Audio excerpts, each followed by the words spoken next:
Hello Brian, তোমাদের সবাইকে আমার চ্যানেল এক্সাম ডিফারেন্টে স্বাগত। খবরে কাগজে বা টিভিতে আমরা প্রায় শুনি সুপ্রিম কোর্ট বা হাইকোর্টের রায় নিয়ে বিভিন্ন আলোচনা। কিন্তু আপনি কি জানেন ভারতের বিচার ব্যবস্থা বা জুডিশিয়ারি সিস্টেম কিভাবে কাজ করে? আর যারা সরকারি চাকরির প্রস্তুতি নিচ্ছেন তাদের জন্য ইন্ডিয়ান পলিটির এই টপিকটি থেকে প্রশ্ন কেমনভাবে আসে, চলুন আজকের ভিডিওতে খুব সহজে পুরো কনসেপ্টটি জলের মতো পরিষ্কার করে নিই। খুব সহজে বলতে গেলে ভারতের বিচার ব্যবস্থা হলো একটি ইন্টিগ্রেটেড বা সমন্বিত ব্যবস্থা। একে একটি পিরামিডের মতো ভাবতে পারেন। এই পিরামিডের একদম চূড়ায় ওপরের দিকে থাকছে দেশের সর্বোচ্চ আদালত সুপ্রিম কোর্ট, তার নিচে রয়েছে বিভিন্ন রাজ্যের হাইকোর্ট এবং সবশেষে একদম নিচের স্তরে রয়েছে জেলা বা নিম্ন আদালত, যাকে আমরা সাব অর্ডিনেট কোর্টস বলি।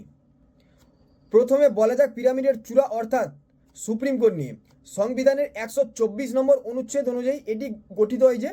দিল্লির তিলক মার্গে অবস্থিত এই আদালতটি হলো ভারতের সর্বোচ্চ আপিল আদালত। অর্থাৎ নিচে কোনো আদালতের রায়ে আপনি যদি অসন্তুষ্ট হন, শেষ ভরসা হলো সুপ্রিম কোর্ট।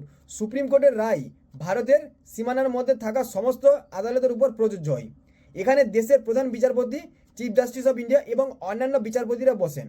পিরামিডের ঠিক মাঝখানে আসে রাজ্যের সর্বোচ্চ স্তরের আদালত হাইকোর্ট।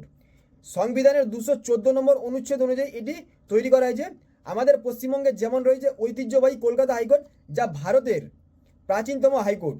নাগরিকদের মৌলিক অধিকার রক্ষা করা এবং রাজ্যের যে কোনো বড় আইনি বিবাদ মেটানোর দায়িত্ব এই হাইকোর্টের থাকে। বর্তমানে ভারতে মোট 25টি হাইকোর্ট রয়েছে। আর পিরামিডের একদম ঠিক নিচে অর্থাৎ সাধারণ মানুষের সবচেয়ে কাছাকাছি যে আদালতগুলো রয়েছে সেগুলি হলো জেলা বা দায়রা আদালত, ডিস্ট্রিক্ট অ্যান্ড সেশন কোর্টস। জেলার সর্বোচ্চ বিচারক হলেন ডিস্ট্রিক্ট জজ। এখানে মূলত দু ধরনের মামলার বিচার করা হয়। প্রথম হচ্ছে সিভিল কেসেস, দেওয়ানি কেস, যেখানে জমি জায়গার বিবাদ, বিয়ে বা সম্পত্তির অধিকার নিয়ে মামলা করা হয়। 2 নম্বর হচ্ছে ফৌজদারি বা ক্রিমিনাল কেস, যেমন চুরি, ডাকাতি বা খুনের মতো অপরাধমূলক কাজের বিচার হয়। পরীক্ষার জন্য এটি একটি অত্যন্ত গুরুত্বপূর্ণ পয়েন্ট মনে রাখবেন। অর্থাৎ সরকার বা পার্লামেন্ট বিচারকদের কাজে কোনোভাবে হস্তক্ষেপ করতে পারবেন না। এটাই আমাদের গণতন্ত্রের সবচেয়ে বড় শক্তি, ডেমোক্রেটিক রাইটস। আশা করি ভারতের বিচার ব্যবস্থার এই বেসিক স্ট্রাকচারটি আপনাদের কাছে একদম ক্লিয়ার হয়ে গেছে। ভিডিওটি ভালো লাগলে অবশ্যই একটি লাইক করবেন, বন্ধুদের সাথে শেয়ার করবেন এবং চ্যানেলটি সাবস্ক্রাইব করবেন।